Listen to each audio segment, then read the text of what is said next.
One of the darkest moments in aviation history is the crash of Alaska Airlines Flight 261, a tragedy that continues to haunt the industry more than 2 decades later.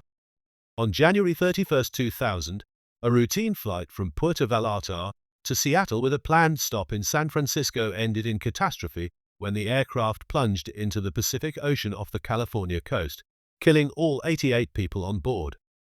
Over time, investigations revealed disturbing evidence. The plane had known maintenance issues, warnings were raised by employees, and yet the jet continued to operate. The lingering question is chilling: did Alaska Airlines know the plane was unsafe to fly? The final flight. The doomed flight was operated by a McDonnell Douglas MD-83, a narrow-body jet widely used by airlines at the time.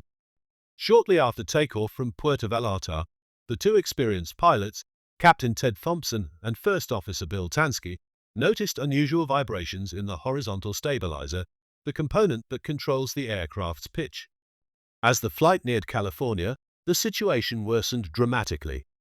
The stabilizer jammed, locking the aircraft into an uncontrollable nose-up attitude. Over the next several minutes, the pilots fought to regain control, even attempting emergency maneuvers that briefly stabilized the jet. But as they prepared to divert to Los Angeles, the stabilizer failed completely, causing the MD-83 to dive inverted into the ocean at nearly 300 miles per hour. There were no survivors. Ignored warnings. The crash investigation revealed a devastating chain of missed warnings and cost-cutting decisions. At the heart of the failure was the jack screw assembly, a threaded component that moves the horizontal stabilizer. This part requires regular lubrication and inspections to prevent excessive wear. However, investigators found that Alaska Airlines had extended the intervals between required maintenance, stretching the schedule far beyond manufacturer recommendations. Internal memos and whistleblower accounts later confirmed that some mechanics had raised alarms about the airline's aggressive cost-saving measures, particularly in the 1990s, as it sought rapid expansion.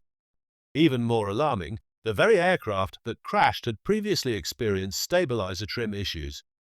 Maintenance crews documented abnormal wear months before the disaster but cleared the plane for continued service after minimal intervention. According to the National Transportation Safety Board and TSB, this failure to act decisively created the conditions for catastrophe. The investigation and accountability. Following the crash, the NTSB launched one of the most exhaustive investigations in its history. The board concluded that the immediate cause was a loss of pitch control due to excessive wear of the jackscrew assembly. The wear was so severe that the component's threads were almost completely stripped, rendering the stabilizer uncontrollable. The NTSB placed blame primarily on Alaska Airlines for inadequate maintenance and criticized the Federal Aviation Administration for failing to provide proper oversight. The report detailed how Alaska Airlines had successfully petitioned the FAA for extended maintenance intervals, a cost-saving move that regulators approved without fully evaluating the risks. Families of victims argued that this reflected a systemic failure in aviation safety, profit-driven decisions overshadowing engineering realities. Public outrage and industry reforms. The revelations sparked outrage. Lawsuits were filed against Alaska Airlines and the aircraft manufacturer, McDonnell Douglas, by then merged with Boeing. The airline faced intense public scrutiny, ultimately overhauling its maintenance program and paying substantial settlements to families. More broadly, the tragedy forced industry-wide changes. The FAA mandated stricter inspection and lubrication schedules for jackscrew assemblies across all MD-80 series aircraft. Airlines were also required to enhance oversight of maintenance practices, prioritizing safety over cost efficiency. For pilots and aviation safety advocates, Flight 261 became a rallying point. Training programs now use the event as a case study in recognizing early mechanical failures and the importance of robust reporting systems. While these reforms have likely saved countless lives since, they came at an unbearable cost to the families of those who perished. Conclusion. Alaska Airlines Flight 261 stands as a grim reminder of what happens when critical warnings go unheeded. This was not simply an accident, it was the culmination of overlooked maintenance, regulatory complacency, and corporate cost-cutting.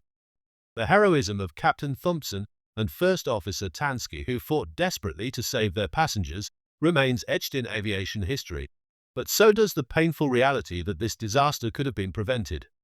Today, as the aviation industry faces new controversies surrounding aircraft safety, the lessons of Flight 261 echo louder than ever. Vigilance and accountability are non-negotiable because every corner cut can cost lives.